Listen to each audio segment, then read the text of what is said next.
Ассаламу алейкум. Витаю вас, друзья. Сегодня, сегодня 28 мая. 28 мая 2026 года. С вами снова я, Аслан Арцуев, на канале Реалити в YouTube и на канале TikTok Аслан Арцуев. Всем тем, кто находится во временно оккупированной Ичкерии, пожалуйста, заботьтесь о вашей безопасности. Время 18 часов 1 минута по Берлину, 19, 1 минута по городу Джахару. Я вас всех сердечно приветствую. Итак,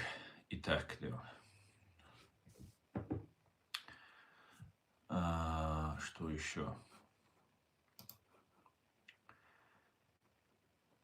Те, кто находится в Ичкерии, пожалуйста, заботьтесь о вашей безопасности. Не пишите комментарии, не распространяйте ссылку на наш стрим. Все остальные присоединяйтесь. Давайте пообщаемся. Сегодняшний свой стрим я назвал «Чеченский кодекс Нохчалла. Первозданная демократия».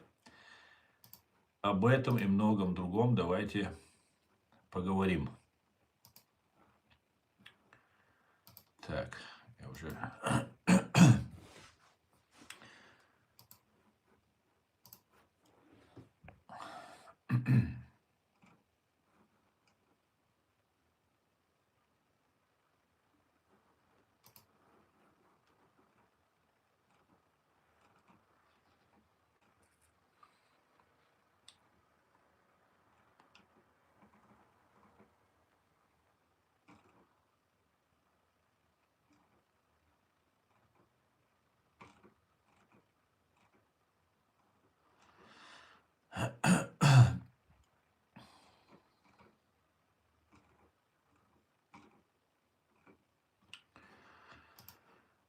Ну, вначале, друзья, я бы хотел бы вас ознакомить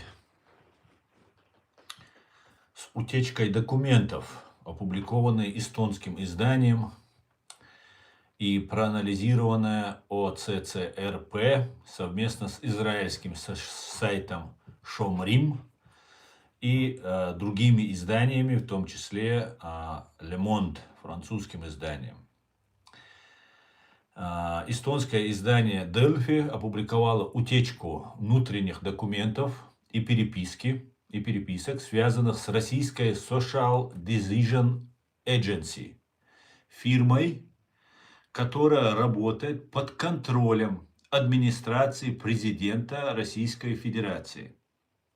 В частности, с участием чиновницы Софии Захаровой. Материалы проанализировали ОЦЦРП, израильский Штомрим и другие партнеры, в том числе Le Monde, Dossier Center и другие. Расследование вышло на днях, в конце мая 2026 года. В 2025 году в материалах упоминается 2024 год как период планирования. Завербованные православные сербы обливали зеленой краской синагоги, кошерный ресторан и музей Холокоста в Париже. Также оставляли пластиковые свиные головы у Бранденбургских ворот в Берлине возле мемориала Холокоста. Французские и сербские суды установили связь с российскими структурами. Цель – разжечь вражду между евреями и мусульманами, подорвать авторитет Макрона и дестабилизировать Францию и Германию.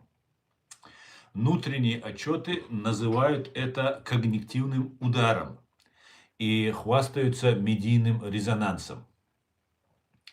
Это часть более широкой кампании когнитивных ударов, ложных флагов для разжигания внутренних конфликтов на Западе, включая атаки на мечети, свиными головами с именем Макрона.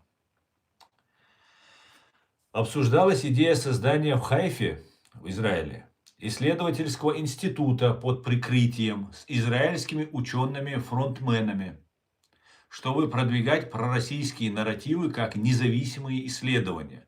То есть от имени Израиля, от имени евреев, российские свои нарративы пытались закидывать в общественное пространство.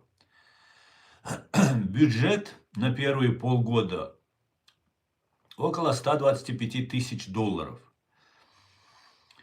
Планы по размещению в израильских СМИ колонок якобы от западных авторов, например, американского генерала Пола Валели, но на деле подготовленных российскими пропагандистами. Это то, о чем я вам уже, наверное, год твержу, друзья. Что вот помните, Михаил Веллер такой есть, вроде такой враг Путина, враг там, друг Украины, враг там тирании и так далее, которого, например, этого Михаила Веллера я ранее никогда не заметил в поддержке чеченцев, когда его страна, Россия, совершала геноцид над нами.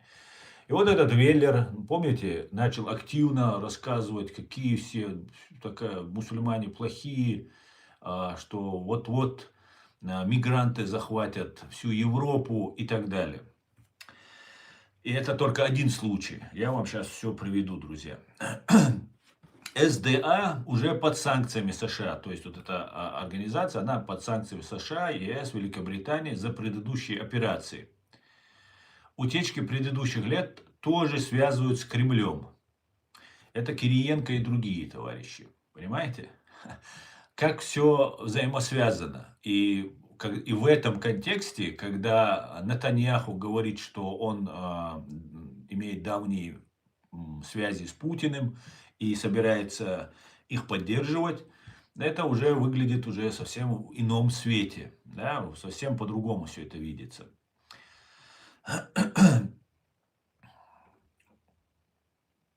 Так, давайте я вам прочитаю свою статью по этому поводу. Я ее еще опубликовать не успел, поэтому считайте это инсайдом.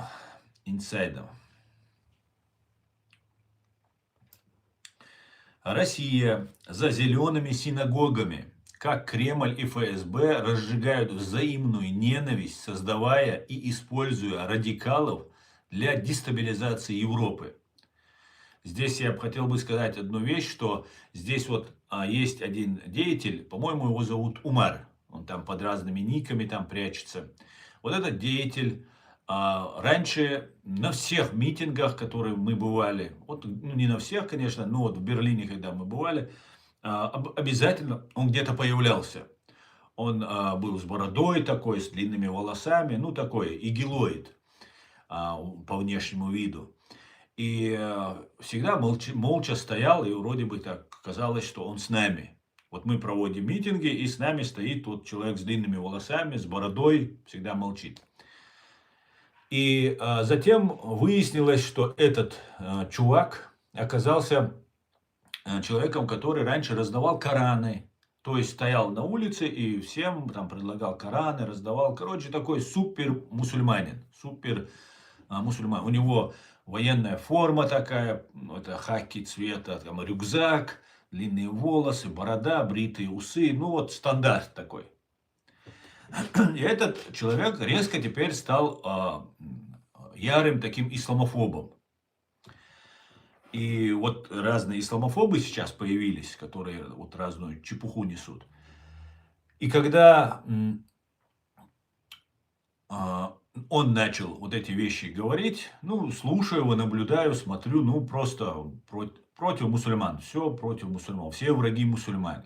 Хотя вчера он был таким ярым, да, и если человек, например, к чему-то пришел, человек может поменять свою точку зрения, но ты хотя бы извинись, или, я не знаю, отойди в сторону, ну, опозорься на время хотя бы, сделай вид, что ты там немножко смущен, что ты был таким. Ну, и еще с такой яростью на мусульман, мусульмане все там, на пророка Мухаммада, ну, просто ужас. И одним из своих видео он задает такой тон, разговаривает и говорит, что, ну, он по-чеченски это говорит. По-чеченски, по-русски он это говорит. Некоторые вещи по-чеченски говорит. И он говорит, что вот мы, типа, европейцы, специально бомбим вас, это его слова, мусульман, совершаем над вами геноцид. Представьте себе, человек Кораны раздавал, ходил тут, изображал из себя радикального исламиста, а теперь он вот такие вещи говорит. Причем он говорит уже от имени европейцев, говорит, что мы вас уничтожали, мусульман, потому что вы это заслуживаете. Вам нужно там на ишаках жениться, там, ну, такие грязные вещи, разные такие вещи говорит. И вот эта ситуация, когда я просто вижу явная провокация. Я пошел, написал заявление в полицию на него. И все, после этого пропал. Он пропал, и вот этот нарратив, который они запускали, это ФСБшный нарратив, который они запускали, он исчез. Они начали друг другу появляться в эфире, там, видимо, из оккупированной Ичкерии, там какой-то чувак вышел и говорит, давайте про религию больше не будем говорить. После того, как я написал заявление, они побоялись, что по цепочке полиция может их всех раскрыть. Но замолчали они на эту тему. Уже, по крайней мере, они не стали говорить, что они совершают геноцид. Прямо такими словами такие вещи заявляют.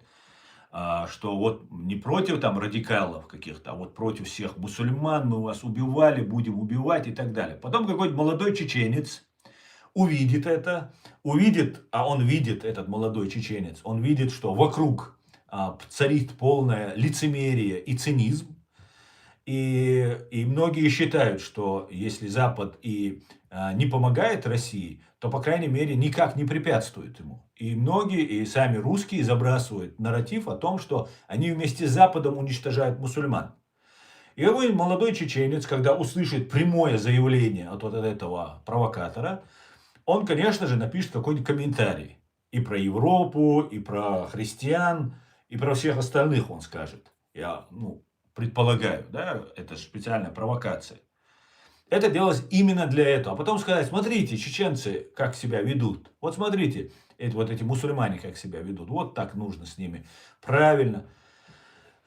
Вот такая вот работа ведется. Поэтому я об этом говорил давно. Я давно понимал. Помните, была попытка нападения на синагогу. Ну, сейчас давайте это по порядку, чтобы было все интересно и последовательно.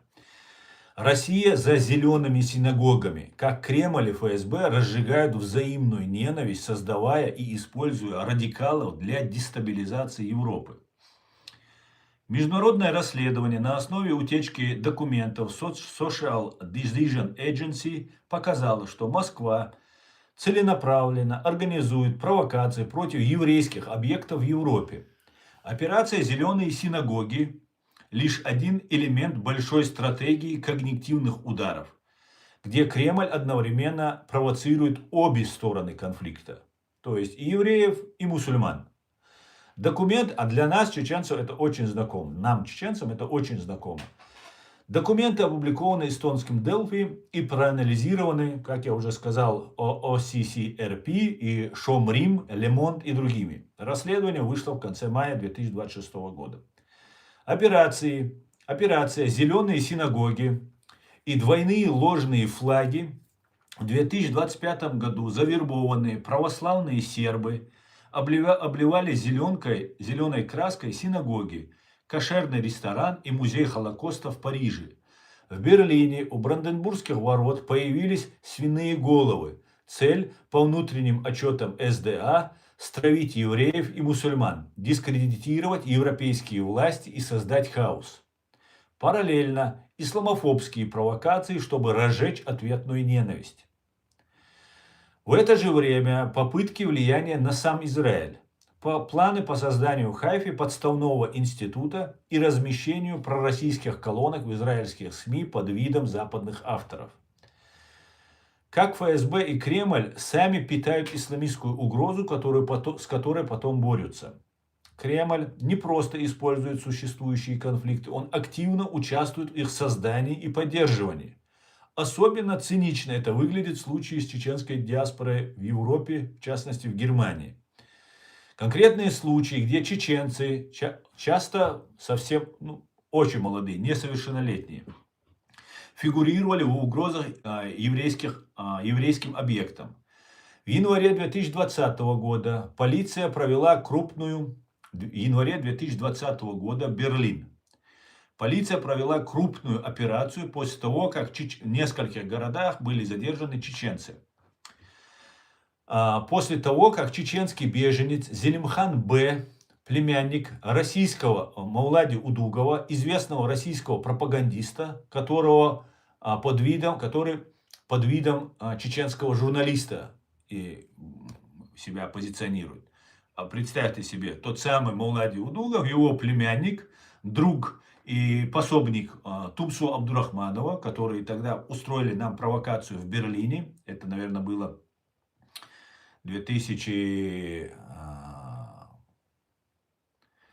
несколько лет назад это было, могу ошибиться сейчас годом. В Берлине они нам там провокацию устроили. Снимал видео синагоги в центре Берлина. На телефоне нашли запись. Зелимхан утверждал, что снимал просто улицу для друзей в Чечении. Дело в итоге затихло за недостатком доказательств подготовки теракта.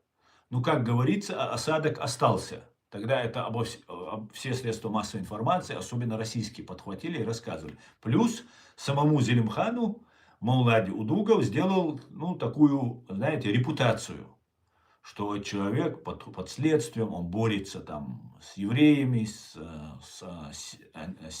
семитизмом, сионизмом там, и так далее. Ну и чтобы среди радикальных исламистов он уже имел какую-то свою репутацию. Плюс также Маулади себе делал эту репутацию. Мы помним, как Маулади Удугов, после того, как Россия еще готовила взрывы домов в 1999 году, и в Дагестане начала уничтожать российские два населенных пункта Чебан-Махи и Карамахи в 1999 году, Маулади Удугов заявил тогда, хотя чеченцы Басаев собирались провести спасательную операцию, чтобы вызволить вот этих людей, которых Россия уничтожала, Маулади Удугов заявил, что мы первыми в 21 веке нападем на кафиров. И сразу же драпанул куда-то в Москву или где-то в Турции, он там ошивается. И нам постоянно приписывают его, как будто он прочеченский. Он давно уже себя разоблачил, и он давно не прочеченский. Это пророссийский деятель. И вот его племянник тоже делает себе имя. Карьеру делают, так сказать. Да? Дело в итоге затеял. В ноябре 23 года Бранденбург арестован 16-летний чеченец Расул М. вместе с 15-летним афганцем. Планировали теракт на рождественском рынке, рассматривались и другие цели. Оба подростка уже радикализированы через телеграм-каналы ФСБ и ГИЛ. Обратите внимание, несовершеннолетние дети, чаще всего они бывают не из полноценных семей, чаще всего они без отца бывают. С матерью растут, и она не может за ними следить, присматривать, и вот он попадает под это влияние, смотрит вот эту всю религиозную вот эту пропаганду, которую ФСБ им подготавливает. И вот молодые умы, молодые неокрепшие умы, они их вот вербуют. Причем не обязательно совершать никакой террористический акт. Вам достаточно об этом говорить. Например, вот в Бельгии живет один парень. Он является был членом нашей правозащитной организации. Так вот, когда меня Россия объявила террористом, его несовершеннолетний сын, который что-то тоже сказал, написал где-то в Facebook или я не знаю где, его тоже начали подозревать, несовершеннолетнего этого пацана, что вот он как-то там, какие-то там радикальные вещи высказывает. И таким вот образом они создают образ вокруг и меня, и в принципе вокруг всего чеченского сообщества здесь, в Европе.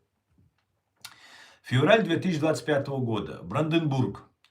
Задержан 18-летний чеченец Ахмад И из Потсдама. Подозревался в подготовке нападения на посольство Израиля в Берлине. Имел самодельное взрывное устройство. По крайней мере, так об этом пишут в интернете. И знаете, что самое интересное? Два парня, которые с ним были.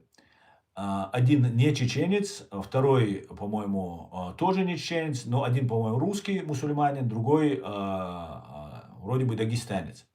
И вот когда этого чеченца, а он, видимо, был такой, знаете, теленком или торпедой, которого подбрасывают. Эти двое улетели быстренько, а этот попался. И эти двое улетели, как вы думаете, куда должен был улететь два игиловца, если ИГИЛ находится в Сирии? Так они полетели, по-моему, в Сомали или в Мали, по-моему, в Мали. Дело в том, что в то время вот в этом африканском роге, Сомали, Мали, вот в этом месте находилась банда Вагнера, российская ГРУ. Не в Сирию полетели вот эти два мерзавца, а полетели туда, в Африку. Хотя, казалось бы, сейчас террорист пришел во главе Сирии, то можно было бы полететь туда. Но нет. И этого подставили. Везде в информационном пространстве прошла такая молния, чеченец, синагога, нападение, теракт. Все запомнилось. Я об этом тогда писал, я сразу понял, что это российская постанова. И потом, когда его задержали, этого чеченца, вот этого Ахмада И, в оккупированной Ичкерии, на машине, где находится военная база, вот, террористическая база российская, там положили на землю израильский флаг, и на ней машина ездила. Ну, пробуксовки делала, так сказать. То есть, таким вот образом они дали понять, что это их человек. Я это тоже нашел, быстренько все объединил и выложил. Если вы найдете и на странице X, и Facebook, и в YouTube у меня все это имеется. Это не случайные радикальные элементы. Это молодые ребята, часто подростки и юноши, часто из неполной семьи, выросшие в условиях репрессий Путина и ФСБ, войны и российской джихадистской пропаганды. Россия десятилетиями практиковала фашистскую стратегию. Кремль одновременно подавляет и дискредитирует чеченцев, способствует радикализации части диаспоры, использует для оправдания собственных антитеррористических нарративов и провокаций вроде зеленых синагог. Полезные идиоты и провокаторы с обеих сторон. Россия мастерски амплифицирует крайние голоса. Среди русскоязычных евреев жесткая, иногда обобщающая критика ислама и миграции. Реальные основания рост антисемитизма после 7 октября есть. Но когда это переходит в коллективную вину всех мусульман, это именно то топливо, которое нужно Москве.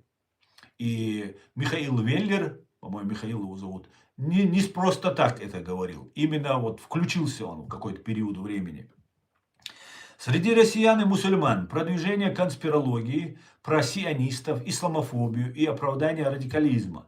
Молодых легко вербуют в чаты, где им промывают мозги. Многие из них полезные идиоты, искренне считающие, что отстаивают свою позицию, свою точку зрения. Кремль же получает хаос в Европе, ослабление сплоченности и возможность играть на обе стороны. Агенты влияния и сознательные провокаторы – это уже прямой инструмент ФСБ.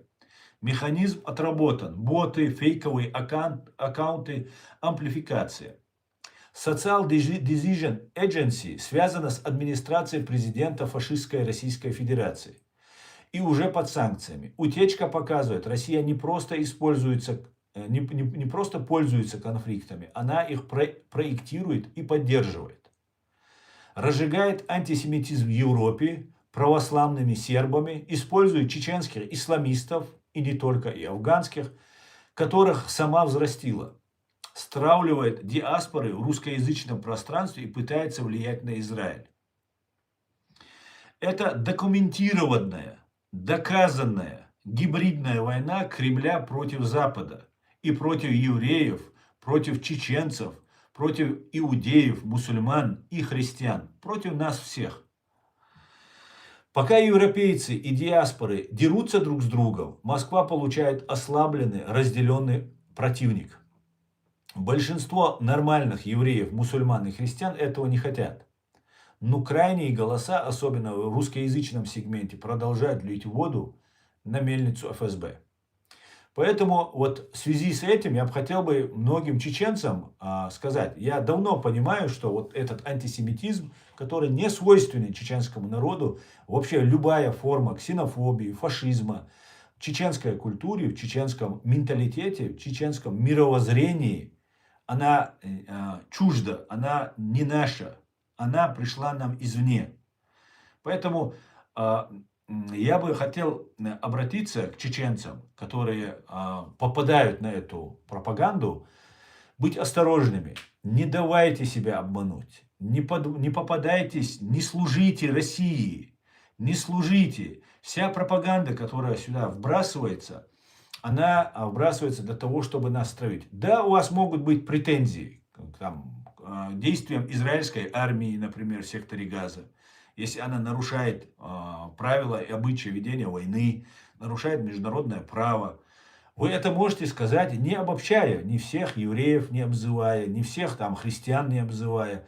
То же самое я хотел бы сказать евреям, к которым я уже тоже неоднократно обращался, как и к чеченцам, и к мусульманам, которые тоже начинают всех мусульман огульно, поголовно всех обвинять. Не будьте инструментами, не будьте инструментами, полезными идиотами в руках фашистской России. Понимаете? Не будьте. Не делайте для них услугу, не оказывайте им услугу. Как-то так. Так. Всех, друзья, Киртукас, приветствую, Асламбек, Машуэль, КМС, Машуэль, Дересуль, Амин. Пропаганда – это оружие номер один. Российских пропагандистов надо судить наравне с военными преступниками. Абсолютно, Асламбек, точно, абсолютно, 100%.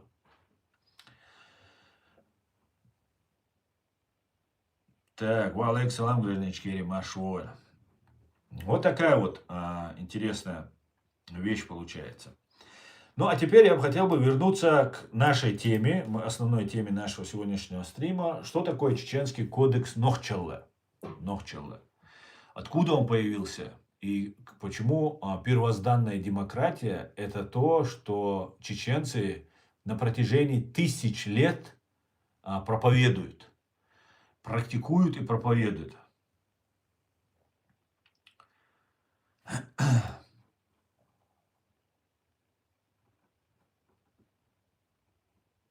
Так, подождите.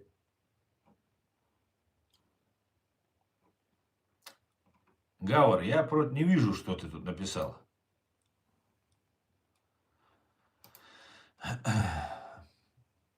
Ну это троллятина, короче говоря. Так, давайте. Дело в том, что, как известно, чеченцы – это самый древний народ на Земле. Или, можно сказать, один из самых древних народов на Земле. И всю свою историю чеченцы, я вчера говорил на чеченском языке на эту тему, я сегодня постараюсь так более сжато сказать на этом, жили при демократии. У нас никогда не было ни царей, ни рабов. Мы всегда были равными. Любой человек, который приходил в наше общество, он получал равные права со всеми.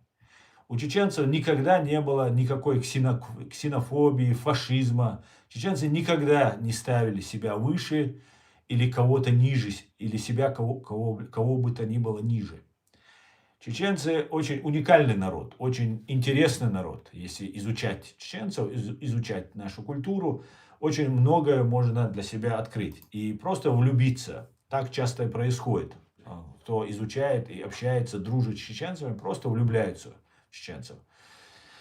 И в этой ситуации нам начинают рассказывать о том, что чеченцам чужда демократия, чеченцы люди, которые абсолютно ничего не понимают, что происходит. Чеченцы потомки Авраама, меня спрашивают. Смотри, Авраам потомок Ноя. Давайте тогда немножко еще вернемся.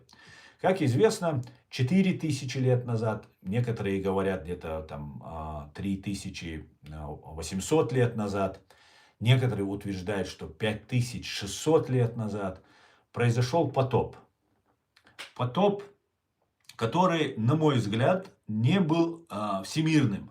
Этот потоп был региональным. Потоп, скорее всего, мог произойти в Месопотамии между Тигром и Ефратом, когда эти реки часто выходят из берегов. И в то время был очень сильный потоп. И жили люди в это время. И эти люди, один из этих людей был Ной. Нас, чеченцев, мы сами себя, чеченцы, называем ноевцами. Если дословно перевести, мы ноевцы, нохчи. То есть нох, это его имя, чи, это уже множественное число, и что люди Ноя обозначает. Ноевцы. И мы считаем себя прямыми потомками Ноя. То есть это мы его народ, считаем себя его народом. И история делает очень много в истории. Враги, бес, дьявол, зло делают все, чтобы мы потеряли свою связь, мы не знали своих корней. Но у них ничего не получается. Потому что, как я помню с детства, нам говорили, с самого детства, старики, которые очень были мудрые, опытные, очень много сохранили наших тайн, секретов, говорили: запомните, наш язык, то есть на котором мы говорим, чеченский язык, он из рая. Из рая. И наша культура, гылак, это у нас называется, гылак. Гылак тоже из рая. То есть в раю говорили и вели себя так, как ведут себя настоящие чеченцы. Я имею в виду те, кто соблюдает и гылак, и нохчалла. То самое нохчалла. И когда за 120 лет до этого, до потопа, Ной начал строить ковчег.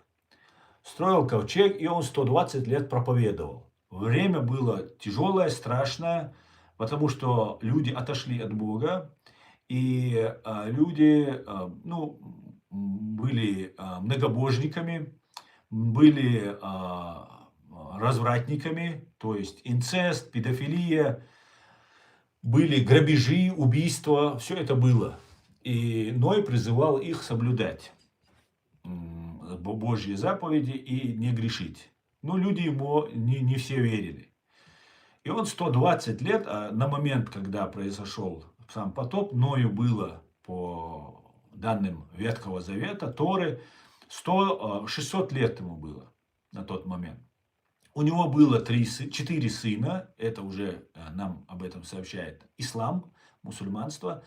У него было 4 сына. 3 сына и 3 жены этих, его жена и 3 жены 3 его сыновей.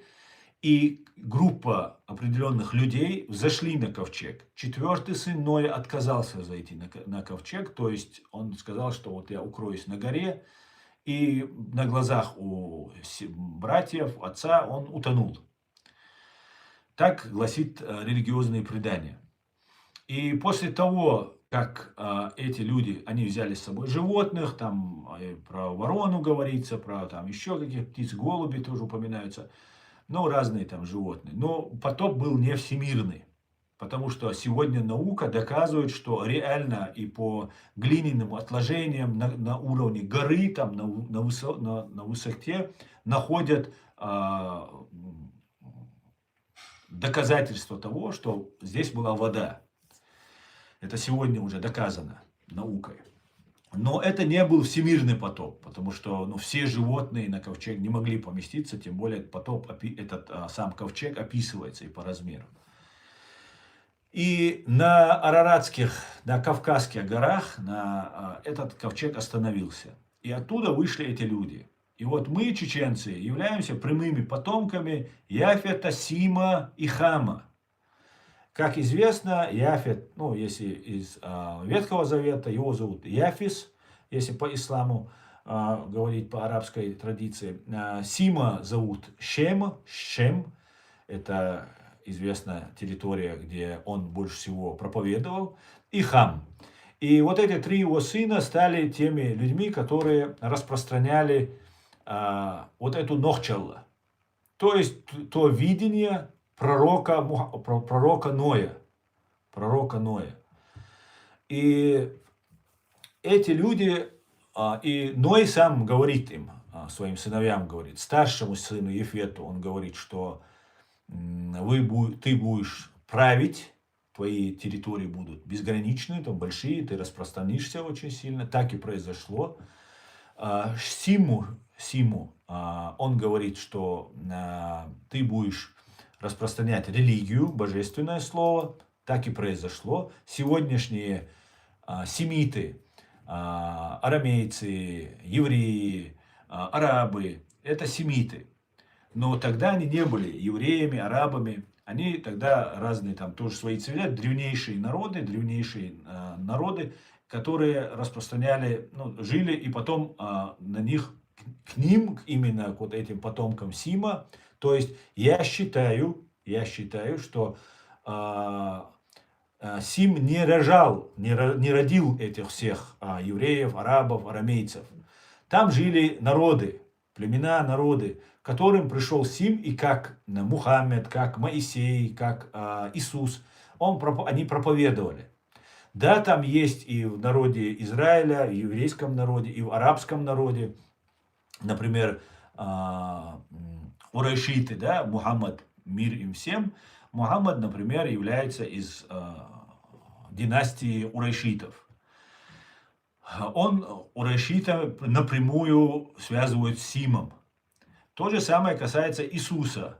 Иисус тоже является прямым потомком Авраама, Давида, Соломона, и у которого восходит к Ною, соответственно, к Симу. То же самое касается и Моисея.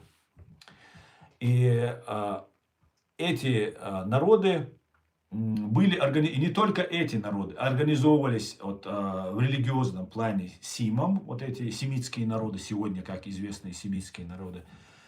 Также организовывались другие, Греция и далее, и далее. Это продолжалось тысячи лет. Как мы понимаем, Ной прожил 950 лет, о чем нам говорит там иудейская, и христианская, и мусульманская традиции. 950 лет он прожил. Его сыновья, ну, про Сима только известно, он прожил около 600 лет, 600 лет он прожил. То есть они утвердили свою власть и долгое время проповедовали божественное слово и демократию, то есть нохчалла. И мы, чеченцы, сохранили эту нохчалла. Мы себе несем вот эту нохчалла, которая была у этих людей. И всю свою историю, все тысячи лет, которые происходили затем, они организовывали государство, где общество было равным друг другу. Эти люди боролись против диктаторов и тирании, то есть против зла. Против зла, которое было на земле. И сегодня же день чеченцы также продолжают бороться, также они свободны, также у нас демократия, и также мы боремся против диктатуры, тирании, империи. Вот против них мы боремся. Всю свою историю. И, скорее всего, это наше предназначение на этой земле. Сохранять, хранить Ноевский кодекс. Кодекс Нохчалла. То есть первозданная демократия. Одним из последних ударов, если не говорить, не рассказывать, как я вчера это говорил на чеченском языке, не рассказывать все тысячи лет, не рассказывать все это подробно, можно сказать, что когда пришел имам Шамиль, опять же, это говорит о том, что у чеченцев и у нас, у кавказцев, нету такого, что мы вот там какие-то ксенофобы, антисемиты или любой формы фашизм у нас есть. Нету его просто. Например, черкесов и наше кавказское сопротивление возглавлял чеченец.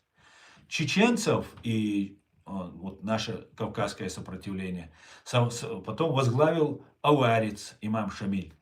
Поэтому у нас эту проблему в этом нет, что вот мы как-то относимся плохо к национальности. Но демократия чеченского общества заключалась не только в том, что у нас не было царей и рабов, то есть никогда не было никакого феодализма, никакого рабовладельческого строя. А она еще заключается в том, что была, ну, вот как сегодня, но уже сегодня уже более современном виде, более адаптированном виде, демократия, причем она иногда скатывается в разные формы, и сегодняшняя демократия, а ее пытаются как-то сделать отдельно от Бога, потому что религии не виноваты, ни иудаизм, ни христианство, ни ислам не виноваты. Виноваты люди, которые распространяют среди нас религию, но они ее распространяют в своих целях, чтобы управлять нами, чтобы манипулировать нами. Понимаете? Вот для чего это делается. И у нас было разделение властей. Вот самое настоящее разделение властей, как оно было в Древнем Риме и так далее и тому подобное. И вот когда пришел имам Шамиль, он не был имамом Чечни, как о нем говорят. Он был военным командиром. То есть на сегодня его можно обозначить как военный, начальник генерального штаба, скажем так, да, как Сырский в Украине сейчас, например. Вот он был в таком виде. Но политический центр, исполнительная власть есть, да, и есть законодательная власть. Законодательная власть находилась на горе Нашха. Откуда я родом? Это мои предки оттуда. Я тейпом Нашхо. На этой Нашхе было населенный пункт или группа общество такое было, которое называется Мазархо. Это тоже я. Там было 6 разных групп. Гой, Нашхой, Хайбхой там, и так далее. А вот одна была Мазархой. Вот на Мазархой хранились тептеры. Это наш архив, книги. Огромное количество. Хранилась там печать. Некоторые утверждают, я за достоверность не ручаюсь, но это очень такая устойчивая такая традиция в чеченском обществе, что наши историки, сейчас огромное количество чеченских историков и очень грамотных, очень таких принципиально логически доказывающих, да, есть основания предполагать, я не утверждаю, что это могла быть печать Соломона. Например, Иерусалим, вот мне задал человек с еврейским флагом на нике, говорил, вот Иерусалим, там закладывался хуритами. Хуриты это прямые пранахи, это наши предки, хуриты. Хуриты, урартийцы, вот вся вот эта языковая связь идет, например, прямо уходит к Иерусалиму. Что и царь Давид, тот самый царь Давид, который никаким царем не был, он был лидером, он объединил все еврейские племена. Этот человек тоже имел связь с хуритами, то есть так называемыми хуритами, потому что мы называемся нохчи. Это нас называли разные, как русские нас называли чеченцами, другие нас называли шишане там, и так далее, и так далее. И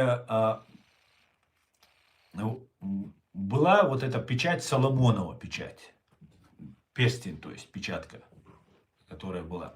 Эта печать, если исходить из религиозных текстов, она могла не только давать власть над народами, но и также могла шайтанов, бесов, дьяволов там, отгонять и даже их подчинять, запрещать им что-то вот этой печатью. По крайней мере, так гласят разные религиозные повествования. И вот в этой ситуации имам Шамиль, который укрепился уже во власти, дал хорошенько пинка России, создал мощное государство. Чеченцы создали государство под предводителем имама Шамиля. И было свои заводы по изготовлению там, оружия, и так далее. Пытались в это военное время с натиском, с одной стороны, натиск был со стороны Российской империи, с другой стороны, это были персы. И вот чеченцы пытались оказывать сопротивление. И оказывали очень успешно это сопротивление. Война длилась, когда пришел имам Шамиль, к тому времени она уже длилась, где-то более 100 лет она уже длилась. Вначале сама первая встреча у нас с русскими произошла в 1722 году на острове Чечен, Каспийское море. Каспийское море, 420 километров Каспийского побережья, это исконно чеченские земли были тогда. И Россия, ставя крепости за крепостями, завоевывают, как сейчас они идут в Украине, стирая все с лица земли, ставила крепость, дальше шла, завоевывала, опять. И вот эти 420 километров сами русские пишут, что им приходилось вот эти 420 километров отвоевывать у чеченцев. И вот такие вот дела были. И когда имам Шамиль уже пришел к власти, был чеченцами назначен на эту власть, военными, он возглавил просто военную исполнительную власть, скажем так, военное руководство. Ему мешала политическая сторона этого вопроса, то есть законодательная власть, которая находилась на Нашхе, гора Нашха. И тогда в таком случае они вынуждены были, он послал, а он проповедовал, имам Шамиль, радикальный ислам. Он говорил, что никакого нохчала не должно быть. Например, всем известно, что у римлян и у других, но римляне самые известные в истории остались, потому что самыми успешными они были и самыми известными. Поэтому стали. Есть одного приготовленную еду из одного чана, котла, большой котел. Так это вот исконная чеченская традиция. Есть с одного приготовленного это чана, котла, это значит брататься, мырзуицер. Если перевести на русский язык, это значит, мырзуицер. Я сдаешь хубовду, мырзуицер. Ну, быть, мерз это вкусно, полюбить друг друга, уважать друг друга, вот что-то такое, чтобы вот это было связано. То же самое было у римлян, и не только у римлян это было. Эти чаны, вот эти большие котлы, были у каждого тейпа. Но был один чан, он был самый большой, вот этот котел, как предания гласят, что там могли парень и девушка станцевать лезгинку. Вот в этом большом чане, он до того большой был. Он находился на горе Нашха, и на нем были написаны все около 70 тейпов, чеченских тейпов.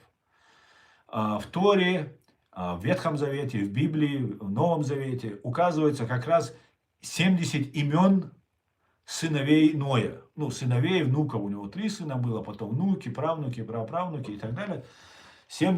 Около 70 тейпов было указано.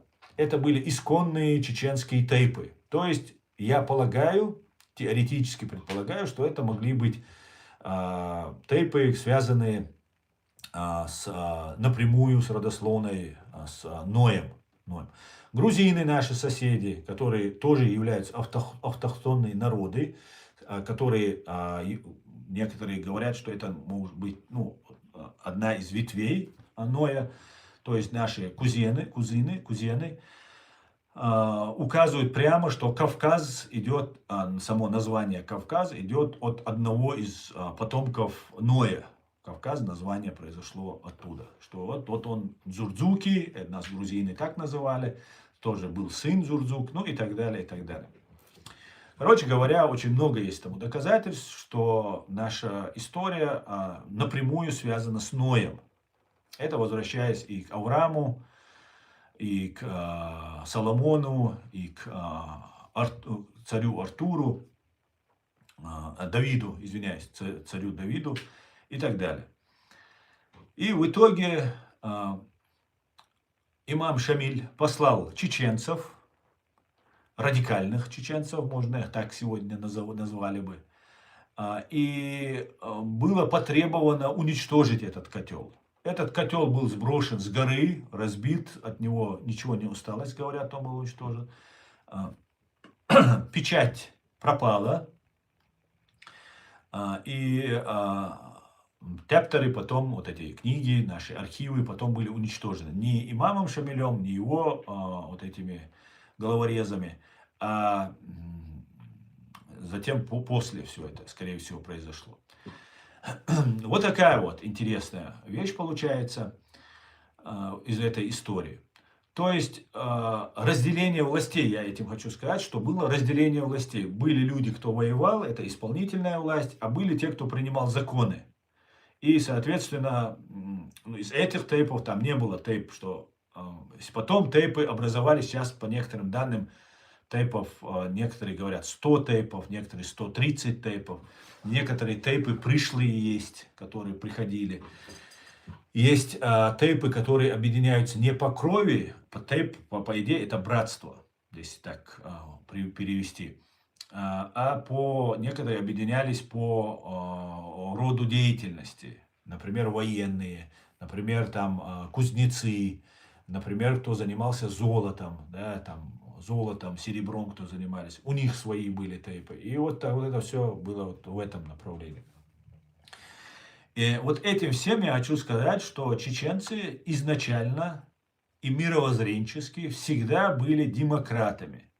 Демократус, народовластие. И то же самое было и разделение властей, как сегодня вот оно существует. Всегда у чеченцев был плюрализм мнений, всегда была избирательность, всегда избирали себе, вот, например, у нас как происходит. У тейпа это не обязательно, в тейпе по старшинству становится.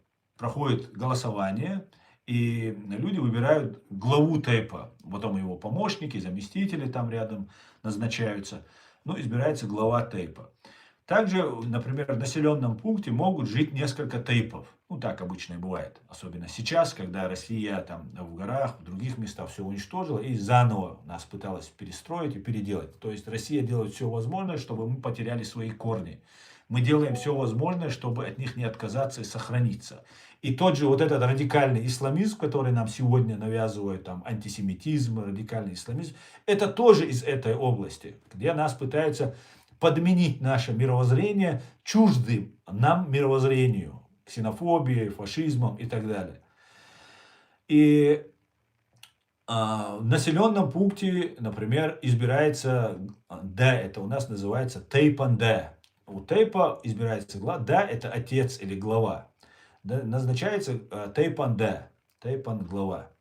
Потом эти в одном населенном пункте избирают Юрт Д, то есть глава этого населенного пункта. Вот он уже глава администрации, да, можно так сказать.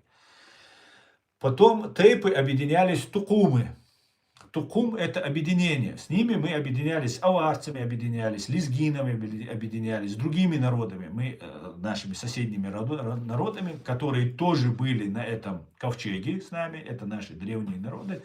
Они присутствовали на наших собраниях, имели право присутствовать, приезжали, там, ну, как бы жили абсолютно демократическом, свободном обществе.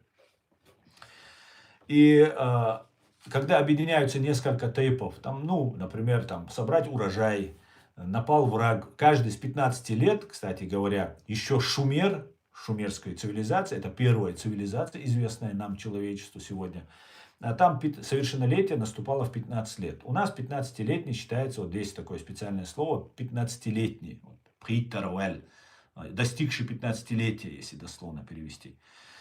И вот таким вот образом они организовывались, и если начиналась война, они обязаны были принимать участие. Ну, бывают какие-то мелкие стычки, бывают там какие-то катаклизмы, наводнения, оползни, землетрясения, всякое бывает. И тогда не весь народ объединяется, а объединяются, например, несколько тейпов. Несколько тейпов, в том числе не чеченские народы, могли присоединиться и стать единый тукум. С аварцами мы делали тукумы, объединялись для каких-то целей. И они избирали себе, не назначали, избирали из себя тукумда, главу тукума избирали. Ну и был Мехкел, это, можно сказать, парламент или сенат, который был, это был на горе Нашха, они заседали обычно там, но не всегда там. В случае войны они могли быть там в другом месте проводить. Мехкел, это называется Мехкел, и назначался Мехде. Мехде, то есть Мох это государство и Де, глава государства. И они в год один раз могли собираться по каким-то очень важным делам, 2 раза в случае какой-то срочной экстренной ситуации могли в любой момент собраться. Могли собраться не на горе, как я сказал, могли в других местах собираться, где им удобно. Если, например, Мехкда является какого-то тейпа, да, какой-то там, и живет в определенном месте, Мехкел мог собираться в его населенном пункте. Все съезжались к нему, то есть проявляя к нему уважение. И не обязательно это должно было происходить на горе Нашха. Вот такая вот они развивались, и вот в таком вот ключе все это сосуществовало. За все это время Чеченцы очень большой народ относительно Кавказа, потому что у нас на Кавказе более 100 народов живет. Народов, народностей, там много-много разных. Христиане. У нас все религии представлены. Все, абсолютно все религии. За тысячи лет мы никого не убили, не вырезали. Ни нас, ни мы никого. Чеченцы имели возможность, ну, хоть кого-то там ущемить, у кого-то что-то забрать там и так далее. Никогда никаких наступательных войн, захватнических войн чеченцы не вели. Только защищались и сохраняли свое. Как я уже говорю, у нас все отжималось, да, уже разными империями. От Монгольской империи, там, Персидской империи, русско-европейской империи. Вот это все вот происходило вот в этом ключе. Вот в этом ключе. И за все это время чеченцы очень даже хорошо со всеми сожительствовали. У нас есть христиане. Например, армяне – это первые христиане, грузины, древнейшие христиане, древнейшие. Армяне – это первое государство. Кстати говоря, названия сами армяне называются хаи. Да? Они самоназвание, как у чеченцев Нохчи, у них самоназвание хай. Называются они армяне, от местности, где они проживают. Армения. Армения называется в честь первого главы Урарту. Араму его звали. Араму – это тоже чеченское имя, чтобы вы понимали. Есть Тараму имя, есть Араму, это древние имена. Например, Орц, моя фамилия Арцуев. Орц означает лесистая гора. Выражение Орцвел – это значит позвать на помощь или же призвать. Позвать на помощь. То есть нужно подняться на гору, либо это для укрытия, чтобы спрятаться вот в эту лесистую гору Орцвел. То есть уйти от преследования, подняться в лесистую гору, и чтобы тебя там спастись, да, как-то. Вот такое выражение в чеченском языке Орцавал. И вот Нагорный Карабах, сейчас армяне, азербайджанцы друг с другом воюют, это как раз называется Арцах. Это лесистая гора. Это чисто исконно тысячелетнее чеченское слово, чеченское место, где было Нахичевань. Нахичевань, как известно, которая находится между Арменией и сегодня это азербайджанская территория, между Арменией и Турцией находится Нахичевань. Нохчи, это наше название, как я уже сказал. А ван – это переделанное слово бун. Бун – это либо это временная постройка, либо это шалаш. Такая небольшая временная постройка, либо это шалаш. То есть Нахичевань, сегодняшний Нахичевань, тогда мог быть вот окраиной или там той какой-то военным городком, где находились чеченцы. И они тысячи лет там проходили. Это как раз вот, Урарту, государство Урарту возле озера Ван. Это сегодняшняя Турция. Ван. Ван, опять же, если исходить из того, что Нахичевань это Нохчибун, то Ван это тоже бун. Тот же Ереван, например, сегодня тоже окончание Ван у него, это тоже у него самоназвание, настоящее название, которое приводят ученые, это уже никем не скрываемый известный факт. Многое скрывается, пытаются скрыть. Ереван называется Эрибун. Бун, значит, и Эри это, арийцы говорят, да, слышали такое выражение. А Эрибун это простор, открытая местность. Сама вот эта Урарту называлась Байни.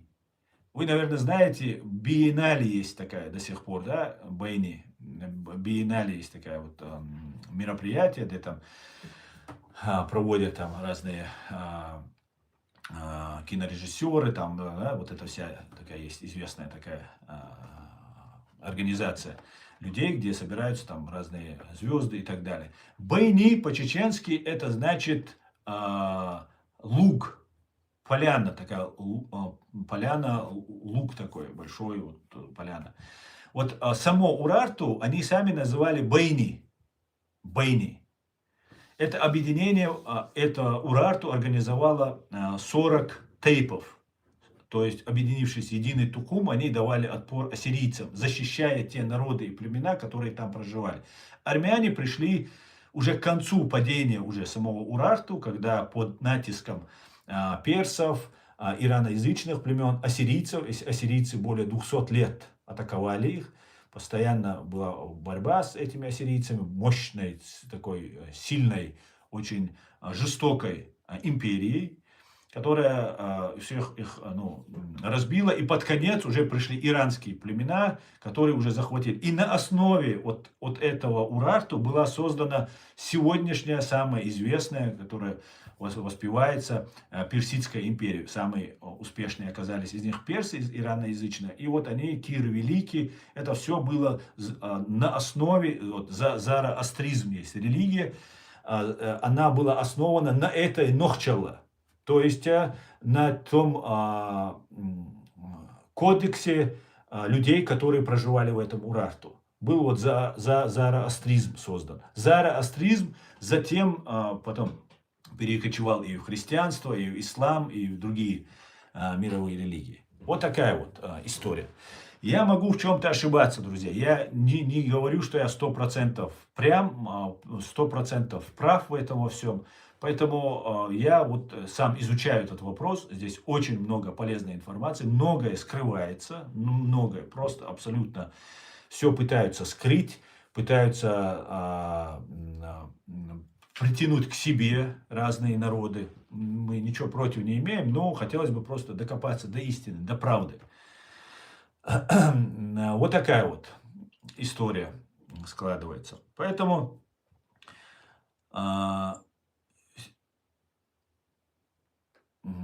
вся вот эта ситуация, она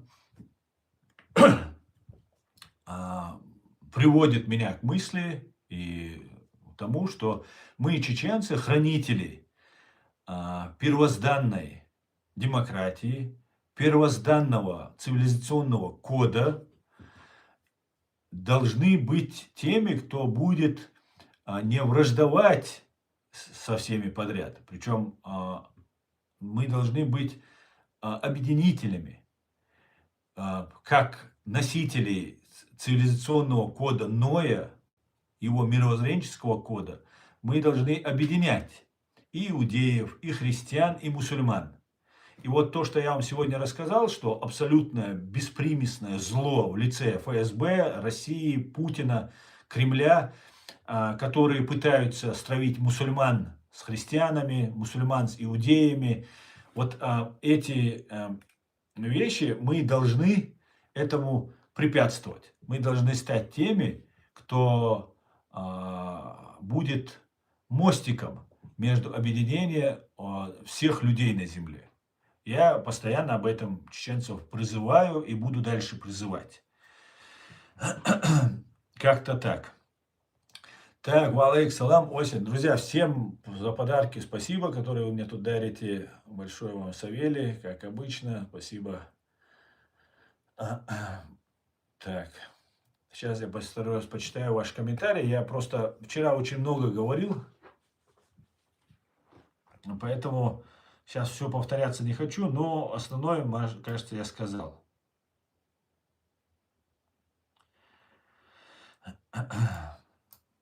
Так.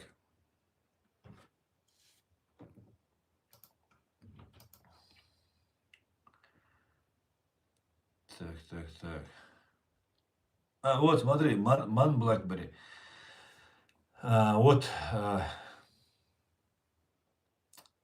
Ты, конечно, в гостях у сказки, какого ты делаешь здесь, ты просто свалил бы отсюда.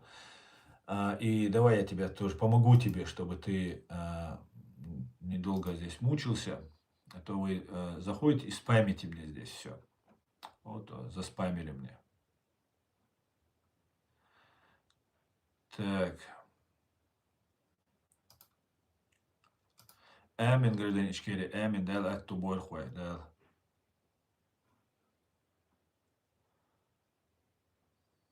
Так.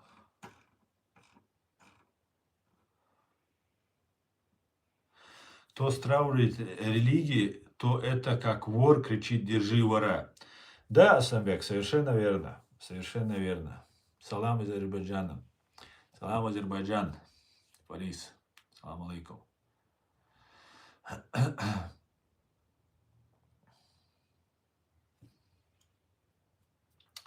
Вот такая вот, друзья, поучительная вам сегодня история.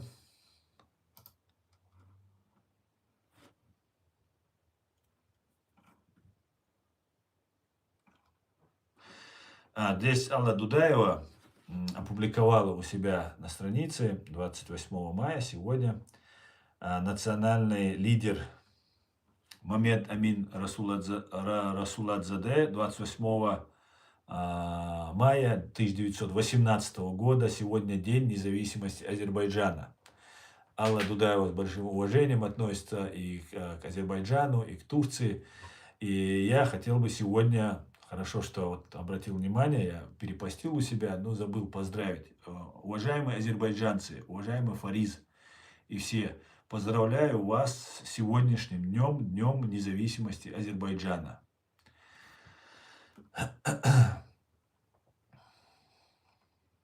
Желаю вам оставаться независимым, демократическим, свободным государством. Пожалуйста, брат Фариз, пожалуйста.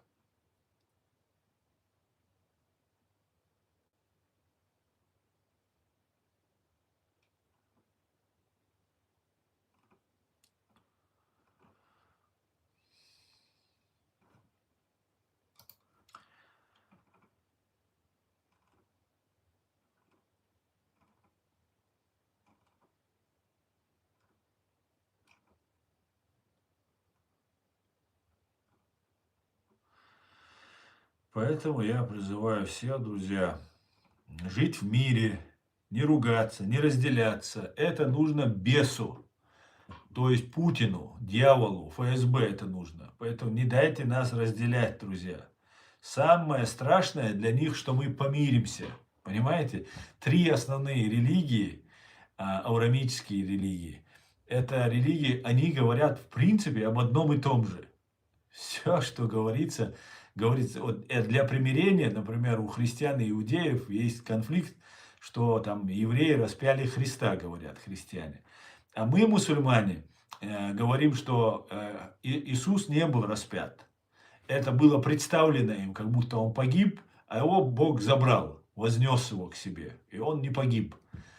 Поэтому и даже на кресте был не он, как трактуют разные там исламские богословы.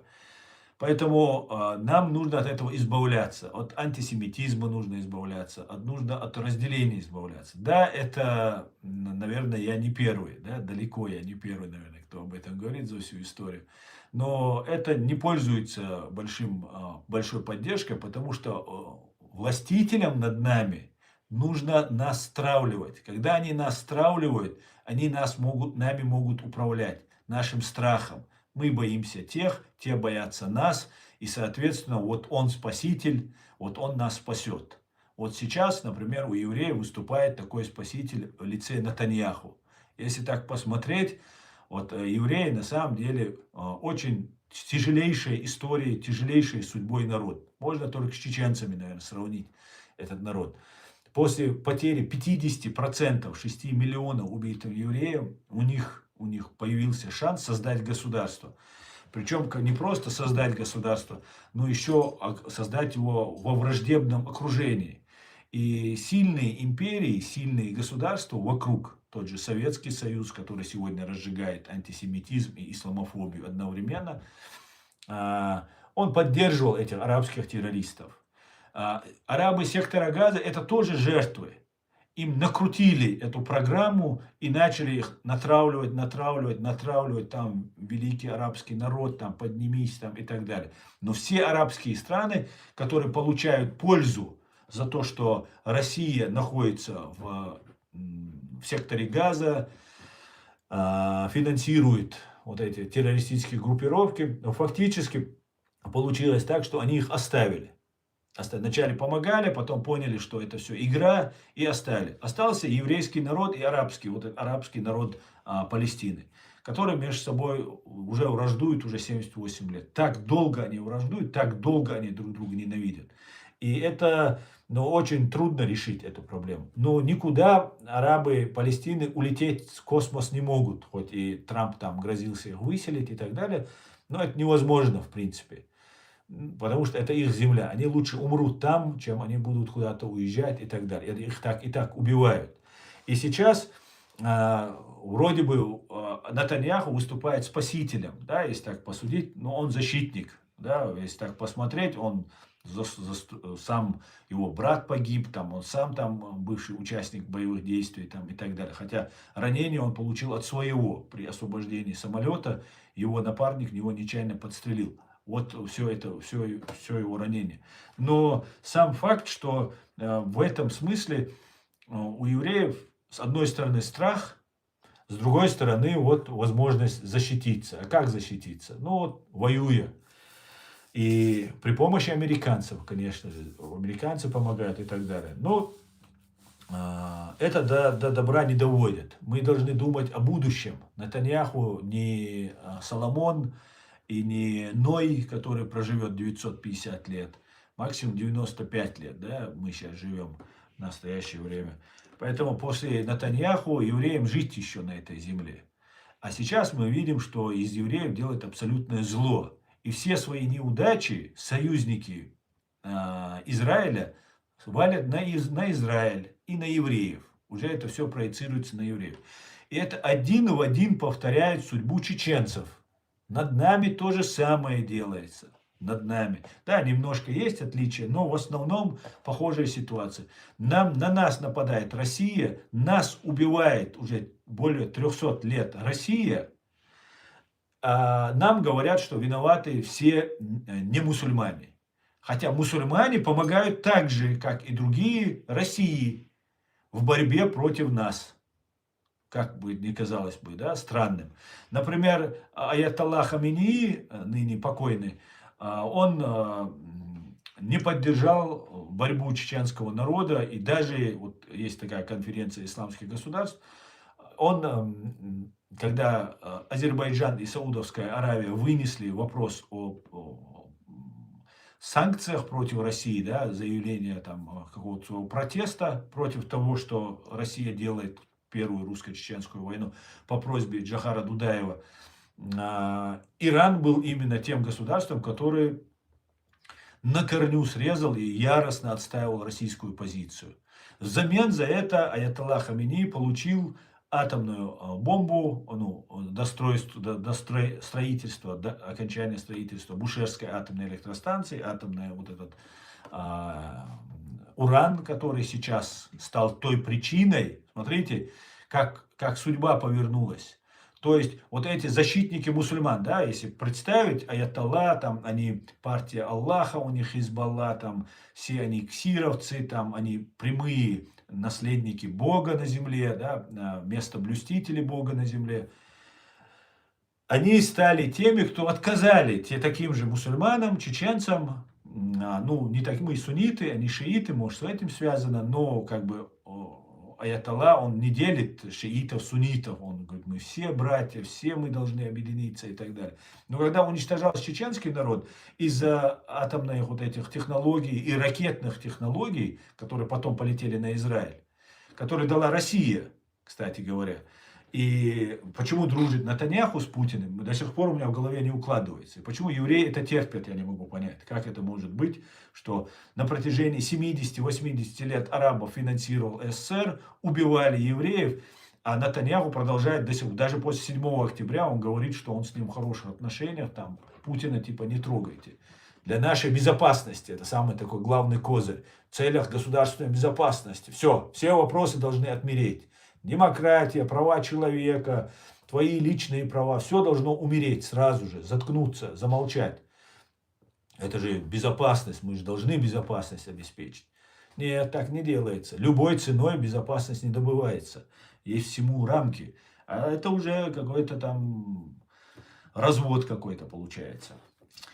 И вот аятолла Хаминеи получил на себе на голову бомбу из-за этой атомной вот этой программы, из-за вот этой своей ракетной программы, за которую он продал братьев мусульман, чеченцев. Так, чтобы было понятно, да?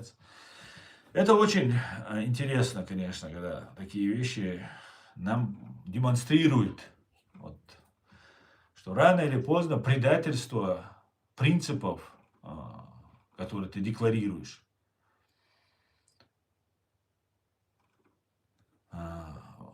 аукнется, аукнется. Я знаете, что еще заметил? Когда я, например, веду стрим и пишу названия какие-нибудь, которые ФСБ не нравятся на России, у меня резко падают просмотры. Резко люди не получают уведомления о моих стримах. Мне потом люди пишут, мне не было уведомлений и так далее. На территории фашистской России мой канал запрещен. Только при помощи VPN можно посмотреть там и так далее. Или же когда у меня идет там прямой эфир, тогда меня можно найти только. Мне один писал парень, что мой канал не видно даже когда истории вот просмотрел, и потом в истории просмотра вот в этом нельзя найти мои видео. Вот так, такой блокиратор делается. Ну, спасибо американскому Ютубу за демократию, за поддержку демократии и так далее. Зато радикалы, разные путинские прихвостни спокойно и здесь вещаются, и на России вещаются, и вроде бы они какие-то оппозиционеры, их никто не запрещает, у них миллионники каналы и так далее, короче. Ну вот мы видим по моему каналу, я для себя делаю вывод, что это все чушь собачья. Реально, когда борются, борются как с нами борются, а не так, как с этими борются. Вот такие вот дела, друзья. Так, что у нас по стримам, по комментариям? Так, поздравляем азербайджанцев с праздником, говорит Асланбек Тутаев. Присоединяюсь еще раз.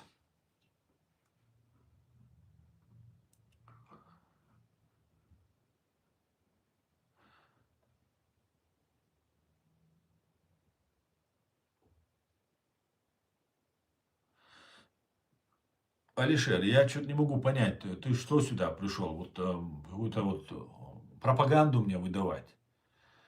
То ты, можешь, как-то попробуешь более свою мысль как-то сформировать, сформулировать как-то, чтобы я мог ее понять, да, зато ты бум-бум-бум забрасываешь, да.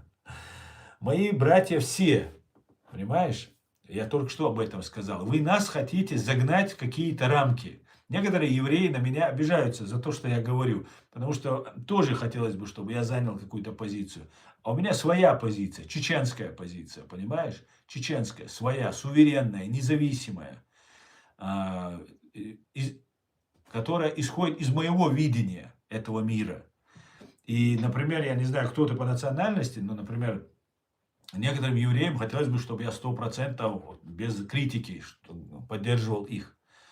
Но зачем им к 10 миллионам евреям еще один такой же? Пусть я буду чеченец и буду со своим взглядом, правильно? У меня будет свое. То же самое касается евреев. Они могут критиковать. Если есть за что, пожалуйста, я готов открыт к критике. Готов отстаивать, если не согласен, да, доказывать что-то. Но в этом и есть плюрализм мнений, свобода слова, когда человек отстаивает свою позицию. Ты зашел здесь и какую-то вот, чушь какую-то несешь. Вот видишь, пытаешься чем-то задеть, там, сказать, что я никому не нужен, ты говоришь. Я был бы рад, если я был бы вам никому не нужен. Но твоя ублюдочная страна, твоя ублюдочная ФСБ объявила меня террористом, экстремистом, кем они меня там, иноагентом еще объявили. Похищают моих родственников, пытают, против меня ведется, там очень большие тут разные заварушки прям устраивают. А ты говоришь, я никому не нужен. Было бы хорошо, если я был бы неинтересен в вашей ублюдочной стране, понимаешь? И знаешь, самое интересное, когда вы начинаете печься об освобождении Палестины, когда вы говорите Free Palestine, Free Palestine, вы сами подхолопные. Есть на России ФСБ, барин, хозяева, а есть холопы на России. Это россияне, русские, это холопы. По большей части люди, которые не имеют своего слова. Так вот вы, Алишер, там татары, там другие разные, которые не хотят ничего менять в своей жизни, вы являетесь подхолопными. Понимаешь, насколько у вас тяжелое положение. А вы какую-то Палестину освобождаете, еще там Америку побеждаете, индейцев в Америке спасаете. Понимаешь? У вас вот уничтожался чеченский народ. Где вы все были? А? Где вот чеченский народ 25% убили на глазах всего мира, и вас за ваши налоги, вашими солдатами, вашу молодежь брали и отправляли к нам, всех национальностей. Где вы были? Какое у вас моральное право приходить к чеченцу, ради которого вы, ради чеченского народа, вы один шаг не сделали, $1 не пожертвовали, одной пары ботинков не дали умирающим, голодным, холодным, на улице оставшимся. Заходить сюда и мне указывать, что говорить, кого поддерживать. Насколько вы аморальны, насколько вы жалки. Понимаешь? Насколько вы унижены. Понимаешь? Вы даже не понимаете своего униженного положения. Понимаешь? Вы подхлопные, спасаете Палестину. Понимаете? Free Palestine вы спасаете. Понимаете? Позор. Позор. Андро, спасибо тебе большое. Рого Рахар.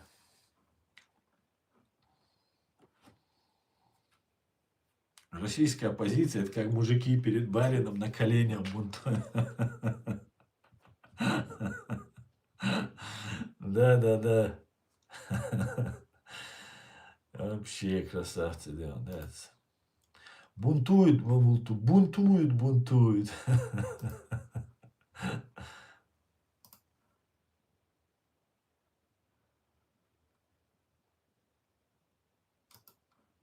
Так. Бунтуют, стоят на коленях и бунтуют, знают, что бунтуют, короче. Да. Я бы на месте русских, на самом деле, Алишер, вот таких подхлопных, как ты, я бы, вот там, говорят, там, вот, там, русские обижают, там, туда-сюда, вот таких, как вы, я бы вообще бы руки не подавал бы на месте русских, понимаешь, вот таким, как ты, потому что настолько быть униженным, просто невероятно, еще заходит, мне что-то тут рассказывает, да.